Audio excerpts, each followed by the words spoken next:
Hey guys. So this week we're going to start talking about journalism. And my goal eventually is that perhaps we can write a news article.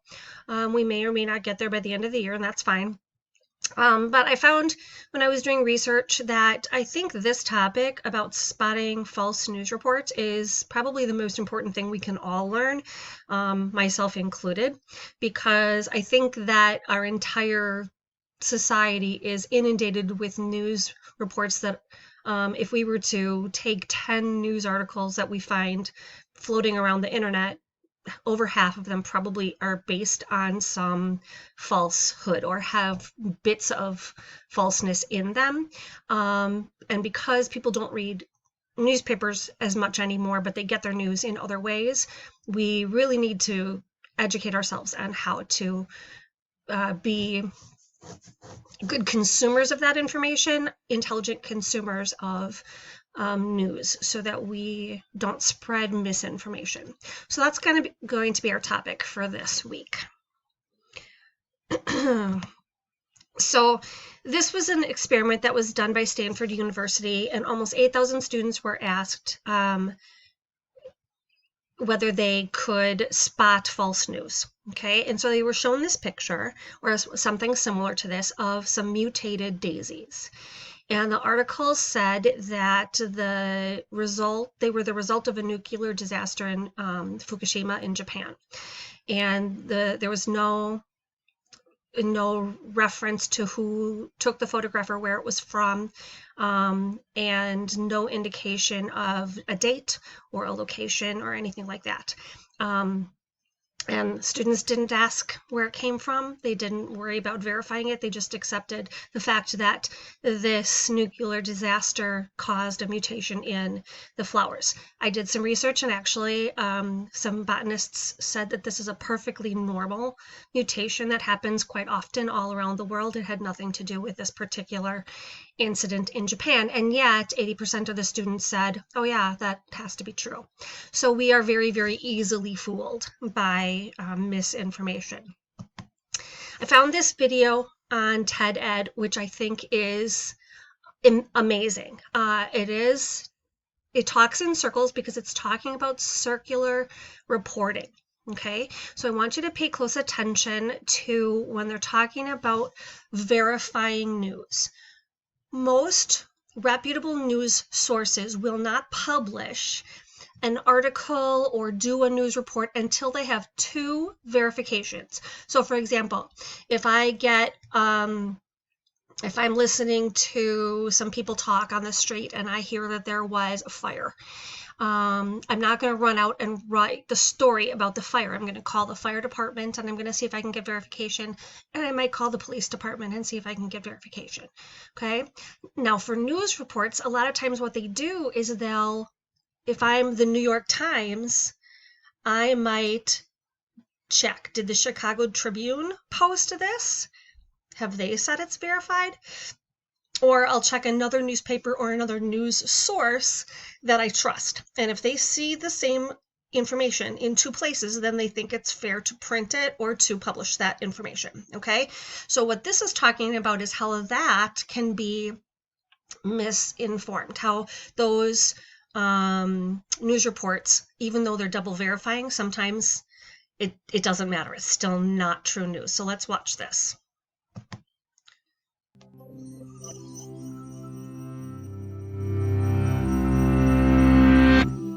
There's a quote usually attributed to the writer Mark Twain that goes, "A lie can travel halfway around the world while the truth is putting on its shoes." Funny thing about that, there's reason to doubt that Mark Twain ever said this at all, thus, ironically, proving the point. And today, the quote, whoever said it, is truer than ever before. In previous decades, most media with global reach consisted of several major newspapers and networks which had the resources to gather information directly. Outlets like Reuters and the Associated Press that aggregate or re-report stories were relatively rare compared to today. The speed with which information spreads now has created the ideal conditions for a phenomenon known as circular reporting. This is when publication A publishes misinformation, publication B reprints it, and publication A then cites B as the source for the information. It's also considered a form of circular reporting when multiple publications report on the same initial piece of false information, which then appears to another author as having been verified by multiple sources. For instance, the 1998 publication of a single pseudoscientific paper arguing that routine vaccination of children causes autism inspired an entire anti-vaccination movement, despite the fact that the original paper has repeatedly been discredited by the scientific community. Deliberately unvaccinated children are now contracting contagious diseases that had been virtually eradicated in the United States, with some infections proving fatal. In a slightly less dire example, satirical articles that are formatted to resemble real ones can also be picked up by outlets not in on the joke. For example, a joke article in the reputable British Medical Journal entitled Energy Expenditure in Adolescents Playing New Generation Computer Games has been referenced in serious science publications over 400 times. User-generated content such as wikis are also a common contributor to circular reporting. As more writers come to rely on such pages for quick information, an unverified fact in a wiki page can make its way into a published article that may later be added as a citation for the very same wiki information, making it much harder to debunk. Recent advances in communication technology have had immeasurable benefits in breaking down the barriers between information and people. But our desire for quick answers may overpower the desire to be certain of their validity. And when this bias can be multiplied by billions of people around the world nearly instantaneously, more caution is in order. Avoiding sensationalist media, searching for criticisms of suspicious information, and tracing the original source of a report can help slow down a lie, giving the truth more time to put on its shoes.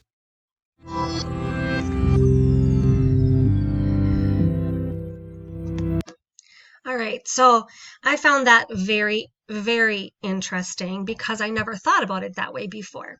You know, if you read something in a very well-known newspaper, you just assume that it has to be true because it's in a source that you trust.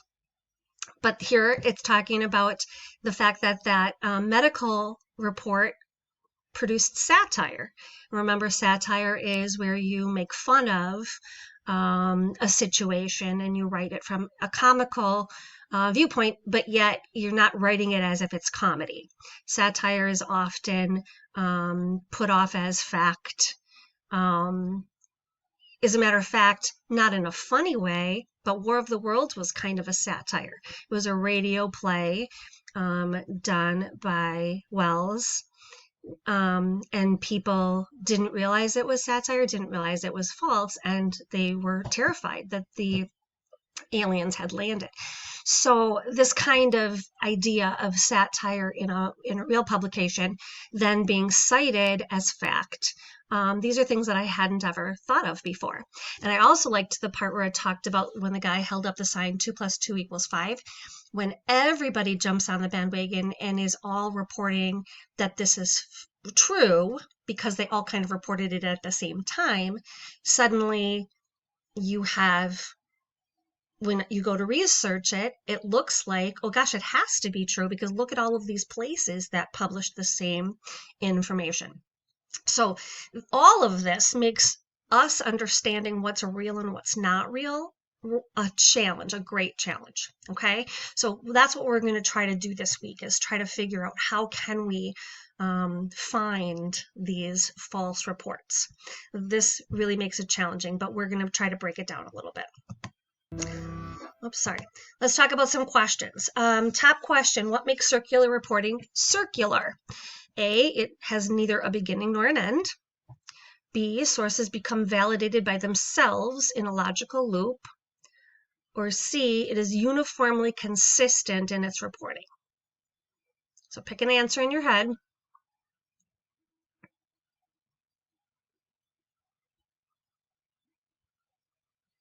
All right, the correct answer is B. It's validating itself. So I report something, somebody picks it up and reports it, and now I'm going to go back and cite that as, see, here's my proof. They published it. Okay. Green box, which of the following has not directly contributed to an increase of circular reporting? A, the speed of the news cycle. B, the ability for anyone to write, edit, and publish on the internet. C, the increased accessibility to the internet. Or D, human curiosity. Make a choice. The correct answer is D. All of the others do contribute to the increase in circular reporting. How about the top box here? Why might the anti-vaxxer movement be considered a product of circular reporting? A, it's based on misinformation. B, the body of literature and information supporting the theory can be traced to one initial discredited source. C, as a movement, it has enough momentum to be considered a serious problem.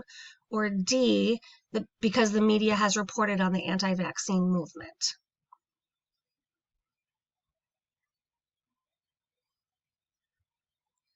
Although A sounds good, the correct answer is B. It goes back to one discredited source, and it's all traced back to that. Last question. Which is not an example of circular reporting? When one incorrect source informs multiple sources, which are then cited as multiple verifications. When a website is edited to include false information without verification. Someone writes an article based on uncited fact, and then someone uses that article to verify the false information. C, when an incorrect source directly informs another source, and the two sources are considered to have independently verified the same information. Or D, when a source intentionally provides false information to a writer. Where D is, in fact, false news, it's not circular reporting. So D is the correct answer there. All right, so after we're done, you're going to go to a separate Google Doc, and I want you to answer these two questions completely. What are some ways you can avoid falling for false information and avoid contributing to the cycle of circular reporting? And second question, what makes circular reporting facts so difficult to correct? So I really want to see how well you understood this information. So I'd like you to dig in and answer these questions for me, please. Okay.